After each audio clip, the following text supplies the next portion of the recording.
Spain is implementing, or at least has proposed to implement, 100% tax on property purchases on foreigners, okay? So the first question here is really, who does this affect? And the answer is non-EU residents. Okay, so for some context of what's going on in Spain, what is driving this is rising housing prices. For some context, in 2024, 15% of all properties sold in Spain were sold to foreigners. The Prime Minister has announced a whole series of different activities. One of them is this 100% foreign buyers tax. Another one is more aggressive taxes on people who are renting out properties for Airbnb, essentially proposing that they should be taxed essentially like hotels. And there's a variety of different other policies that go along with this, including in some cases some tax breaks for encouraging people to have affordable housing, some policies to try and build more housing. And it gives some idea of what the numbers look like, and the numbers are pretty off. It's similar in Canada, by the way. The estimates are that they need about 600,000 new houses by the end of 2025, and they're currently building about 90,000 houses a year.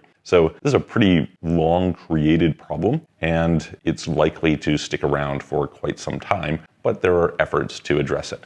First of all, it's not clear that they will pass this, okay? So it is proposed. However, it does need to go through Parliament, and they have a minority government, so they may not be able to get it through. If they do get it through, then I would expect to see a pretty major hit to housing prices as a result. I mean, it's basically a big rug pull on everybody who's bought over the last while, right? Because they're gonna have far fewer buyers to come in. As I said, 15% is a pretty major share of the overall sales volume. So the rate of acceleration will probably reverse. It's just likely that that will happen. This, I would think, could put you in a situation where rental yields go up. The reason is a lot of people who were previously buying may want to rent now. Now, that does assume that these people aren't already taking the properties and just re-renting them. So there's that consideration that you have to keep in mind.